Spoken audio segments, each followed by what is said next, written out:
नमस्कार, स्वागत है आपका जनगणमन 24/7 पर। आज एक ही खबर जिसके बारे में चर्चा हो रही है और वो है महाकुंभ में जो भगदड़ मची है। अभी हालांकि ऑफिशियल टोल नहीं आया है कि कितने लोगों की मौत हुई है, लेकिन ये आंकड़ा कहीं ज्यादा हो सकता है जिसके बारे में बताया जा रहा है। कुछ लोग कह रहे हैं 15, कुछ 20, कई लोग ये कह रहे हैं कि नहीं 100 के आसपास का आंकड़ा हो सकता है। लेकिन योगी सरकार की अगर हम बात करें तो योगी सरकार बिल्कुल चुप है इन आंकड़ों पर कि कितने लोगों की मौत हुई है। लेकिन एक और क्लिप आज जो बहुत ज्यादा वायरल हो रही है वो प्रधानमंत्री नरेंद्र मोदी का एक भाषण उन्होंने 2019 में दिया था और उसको लेकर आज लोग बहुत सारे सवाल खड़े कर रहे हैं। और आपको ये भी बता दें कि जो पूरा गोदी मीडिया है इस समय वो महाकुंभ की बदइंतजामी और योगी आदित्यनाथ की हठधर्मी पर बिल्कुल बात नहीं कर रहा है। यूपी के मुख्यमंत्री योगी आदित्यनाथ घटना की सूचना देते समय भगदड़ में मरने वालों की सूचना नहीं देते, वो सिर्फ घायलों का जिक्र करते हैं। हालांकि मरने वालों की तादाद कुछ लोग ये कह रहे हैं कि 10 से 15 बताई जा सकती है। आई विटनेसेस यानी कि प्रत्यक्षदर्शियों से अगर आप बात करें तो ये आंकड़ा कहीं ज्यादा बताया जा रहा है। जिस तरह कोरोना में अगर आपको याद हो कि कोरोना में जब हुई मौतें थी उनको बहुत ज्यादा छिपाया गया था, उसी तरह महाकुंभ में भगदड़ की मौतों की तादाद छुपाई जा रही है। लेकिन जो आज मैं आपसे बात करना चाह रही हूं वो भगदड़ का विषय नहीं है। यहां पर बात उस भगदड़ की हो रही है जो कि 3 फरवरी 1954 को हुई थी। जी हां, 1954 का जो महाकुंभ था उसमें भी एक भगदड़ हुई थी जिसमें 800 लोग करीब मारे गए थे। और उस घटना में इलाहाबाद में 800 लोग उस समय मरे थे। और आज उसी का जिक्र हम इसलिए कर रहे हैं क्योंकि प्रधानमंत्री नरेंद्र मोदी ने अपने एक चुनावी भाषण में उसका जिक्र किया था और वो क्लिप काफी ज्यादा वायरल हो रही है। आइए वो क्लिप सुनते हैं प्रधानमंत्री नरेंद्र मोदी की कि उन्होंने क्या कहा था। ध्यान से सुनिएगा एक एक लाइन मोदी के इस क्लिप की। इस बार मैं प्रयागराज कुंभ में स्नान करने के लिए आया था। ये मेरा सौभाग्य रहा है। मुझे कई बार अर्ध कुंभ हो, पूर्ण कुंभ हो, आशीर्वाद प्राप्त करने का अवसर मिला है। लेकिन एक बार पंडित नेहरू जब प्रधानमंत्री थे, ये कुंभ के मेले में आए थे। मैं जो आज बात बता रहा हूं उस खबर को 5-5, 6-6 दशक से दबा दिया गया है, छिपाया गया है। इतना ही नहीं, असंवेदनशीलता सीमा पार की गई है। भाइयों बहनों, पंडित नेहरू आए थे तब तो मेला इतना बड़ा नहीं होता था। उसके बावजूद भी यहां पर कांग्रेस की सरकार थी, दिल्ली में कांग्रेस की सरकार थी, पंचायत से पार्लियामेंट तक अकेले कांग्रेस वाले थे और पार्टियों का तो नामो निशान नहीं था। कई पार्टियां तो पैदा भी नहीं हुई थी। मेरे उत्तर प्रदेश के लोगों, ये खबर सुन के आज आपको भी धक्का लगेगा। पंडित नेहरू जब आए थे, अव्यवस्था के कारण यहां भगदड़ मच गई थी। कुंभ के मेले में हजारों लोग मारे गए थे, कुचल करके मारे गए थे। लेकिन सरकार की इज्जत बचाने के लिए पंडित नेहरू पर कोई दोष न मर जाए, दाग न लग जाए, इसलिए उस समय के मीडिया ने भी ये चीजें दिखाने की बहादुरी नहीं दिखाई। एकाध दो अखबार के कोने में खबर छपी, उसे भी दबा दिया गया। उन परिवारों जिन्होंने अपना स्वजन खोया था, उसके नामों का कहीं जिक्र नहीं होने दिया। 1 रुपया उनको दिया नहीं दिया गया। भाइयों बहनों, ये सिर्फ भगदड़ नहीं थी। भगदड़ के बाद जो हुआ वो असंवेदनशीलता का एक जुल्म था। भाइयों बहनों, ऐसा पाप देश के पहले प्रधानमंत्री के काल में हुआ है। और इस बार का कुंभ का मेला देखिए, करोड़ों लोग आए, प्रधानमंत्री खुद भी आए। लेकिन कोई भगदड़ नहीं हुई, कोई मरा नहीं। व्यवस्थाएं सरकार कैसे बदलती है, इसका ये उदाहरण है। हाँ, तो आपने सुना मोदी जी ने क्या कहा। दरअसल 1954 की घटना की बात इतिहास में दर्ज होकर रह गई थी, लेकिन 2019 में पीएम मोदी ने, अभी आपने सुना उन्होंने क्या कहा, उन्होंने इसे विवादास्पद बनाया। यहां तक कि मई 2019 में प्रधानमंत्री नरेंद्र मोदी ने उत्तर प्रदेश के कौशाम्बी में एक रैली थी, जहां पर वो अभी ये बोल रहे थे, कौशाम्बी की रैली में आपने सुना अभी प्रधानमंत्री नरेंद्र मोदी ने इस घटना को उठाया था। मोदी ने इस बात की तुलना उस रैली से की कि भाजपा और कांग्रेस सरकारें कैसे कुंभ को संभालती हैं, संदर्भ वो था बात करने का। और उन्होंने 1954 की भगदड़ का जिक्र करते हुए 2019 के कुंभ मेले के लिए यूपी सरकार की तारीफ की थी। क्या मोदी को 2019 की अपनी विवादित बातें याद है? सबसे बड़ा ये सवाल है। आपने अभी वो क्लिप सुनी थी, आज मोदी जी से ही ये सवाल है कि जो बातें उन्होंने अपने चुनावी भाषण में की थी, क्या आज जब महाकुंभ में भगदड़ मची है, क्या वो बात ये सुन रहे हैं? अब मई 2019 में मोदी और बीजेपी ने क्या आरोप लगाया था? उन्होंने कहा था कि 1954 की घटना की खबर दबा दी गई। राज्यसभा में उस समय प्रधानमंत्री नेहरू में से सवाल भी उठे थे, सवाल उनसे किए गए, उन्होंने गहरा दुख जताया था। सदन ने 1 मिनट का मौन भी रखा, लेकिन उससे पहले नेहरू ने तर्क दिया था कि, और मैं उनको कोट कर रही हूं, नेहरू जी ने क्या कहा था, अनिवार्य रूप से उत्तर प्रदेश सरकार का ये मामला है। हालांकि नेहरू ने यह भी कहा, निसंदेह दूसरे अर्थ में यह एक बहुत बड़ी राष्ट्रीय मामला है और इसे हम राष्ट्रीय त्रासदी कहते हैं। नेहरू से सवाल इसलिए हुए थे कि तत्कालीन राष्ट्रपति राजेंद्र प्रसाद और पीएम नेहरू एक ही दिन इलाहाबाद पहुंच गए थे और राजेंद्र प्रसाद ने तो वहां पर स्नान भी किया था, और इसीलिए ये पूरी बताया जा रहा है कि भगदड़ मची थी। लेकिन उसके डिटेल्स मैं अब आपको और बताती हूं। बीजेपी ने कौशाम्बी में दिए गए मोदी के भाषण के अंशों को उस समय ट्वीट किया था। याद करिए, एक नहीं पता नहीं 25 क्लिप में अलग अलग हेडलाइन के साथ मोदी जी की वो क्लिप वायरल हुई थी। मोदी ने 1 मई 2019 को कहा था कि जब पंडित नेहरू प्रधानमंत्री थे तो वो एक बार कुंभ मेले में आए थे, तब पंचायत से पार्लियामेंट तक कांग्रेस की सरकार थी, तब अव्यवस्था के कारण कुंभ में भगदड़ मच गई थी, हजारों लोग मारे गए थे, लेकिन पंडित नेहरू पर कोई दाग न लग जाए उसके लिए ये खबर दबा दी गई। बीजेपी ने उस ट्वीट को नीचे जो दिया जा रहा है ताकि मोदी को उनके भाषण की याद दिलाया जा सके। बीजेपी ने क्या ट्वीट किया था उस समय, जब पंडित नेहरू प्रधानमंत्री थे तो एक बार वो कुंभ मेले में आए थे, जो बातें मैंने भी आपको बताई, बीजेपी ने उसको ट्वीट किया था और उसमें हैशटैग था देश बोले मोदी फिर से, उस पर हैशटैग लगा हुआ था।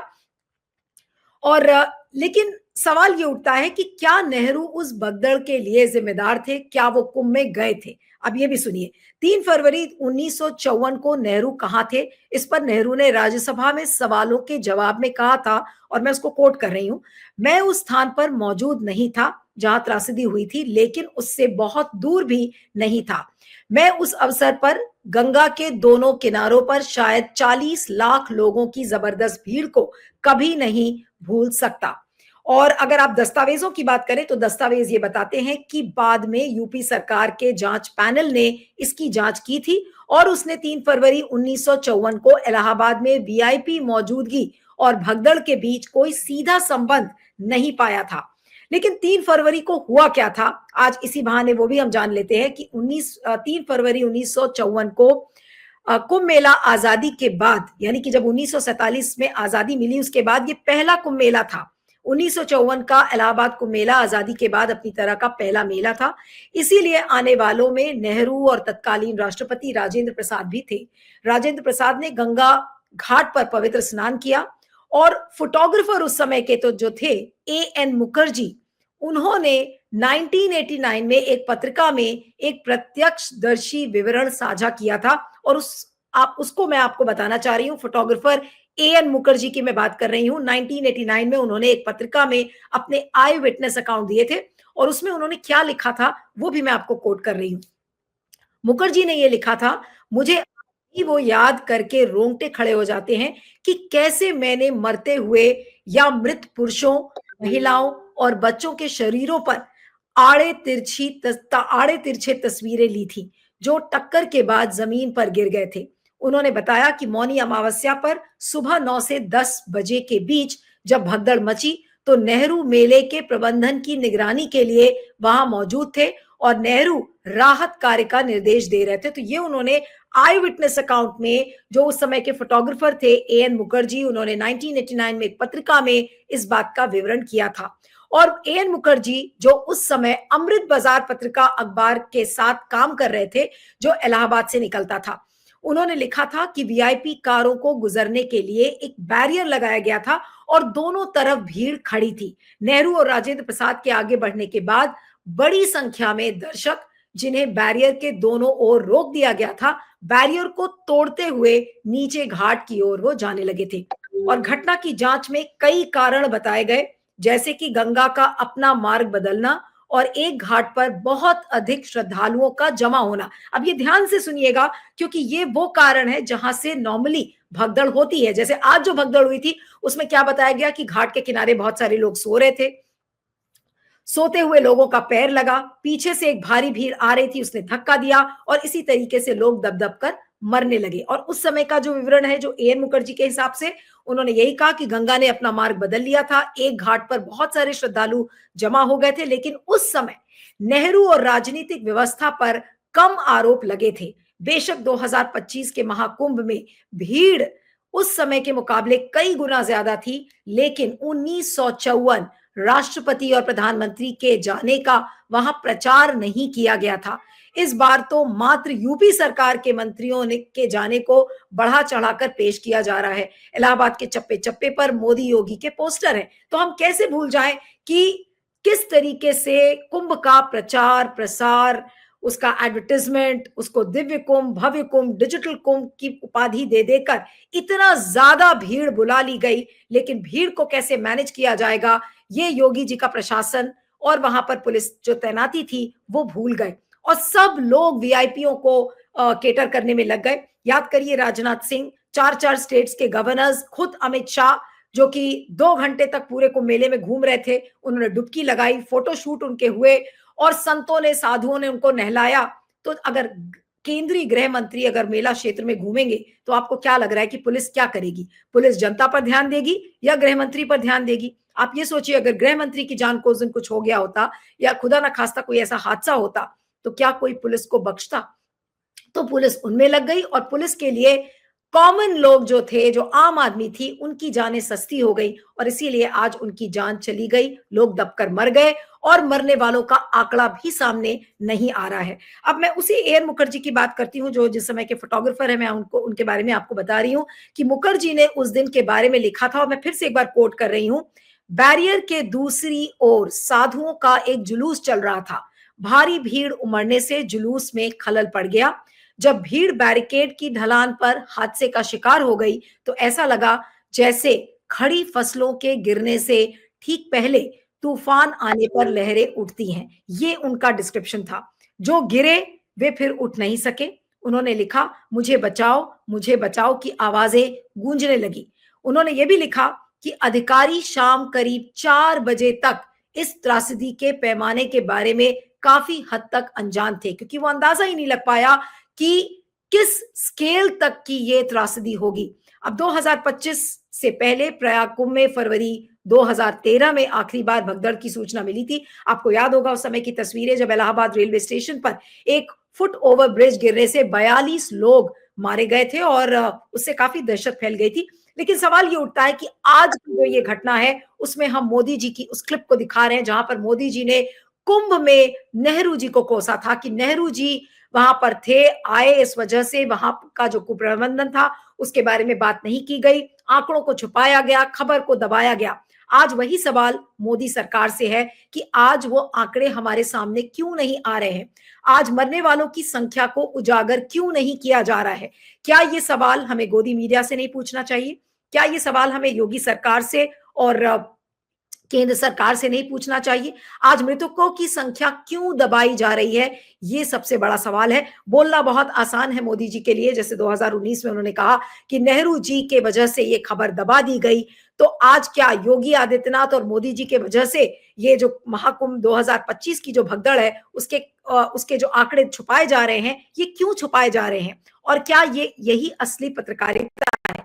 क्या आज हमें इसको लेकर सवाल खड़े नहीं करने चाहिए कि ये कितना गैर जिम्मेदाराना रवैया सरकार का है? कि आप ये सोचिए कि कितनी दूर दूर से परिवार आए होंगे, जिनके परिवार वाले उनके घर पर वेट कर रहे होंगे कि शायद वो डुबकी लगाकर वापस आएंगे, लेकिन उनके पास खबर क्या आई होगी? किसी के माता की मौत, किसी के पिता की मौत, किसी का भाई, किसी की बहन, आज वो जिंदा नहीं है। क्यों? क्योंकि इस भगदड़ में वो मारे गए, उनकी मौत हो गई। और उसके लिए जिम्मेदार आज कौन होगा? मेला कुप्रबंधन, योगी सरकार, योगी की पुलिस, मेला प्रशासन। आज क्या सब लोगों को ये जिम्मेदारी नहीं लेनी चाहिए? और क्या केंद्रीय मंत्री जो हमारे देश के हैं, राजनाथ सिंह हो, अमित शाह हो, तमाम राज्यपाल जो आए थे, आज क्या उनको जिम्मेदारी नहीं लेनी चाहिए कि इस तरीके का वीआईपी कल्चर उन्होंने प्रमोट तो कर दिया, लेकिन उन्होंने आम जनता के जनजीवन, उनकी जिंदगी के बारे में नहीं सोचा। और आज इसीलिए, इसी वजह से आज इतने सारे लोगों की मौत हो गई। और भगवान न करे कि ये आंकड़ा बढ़े।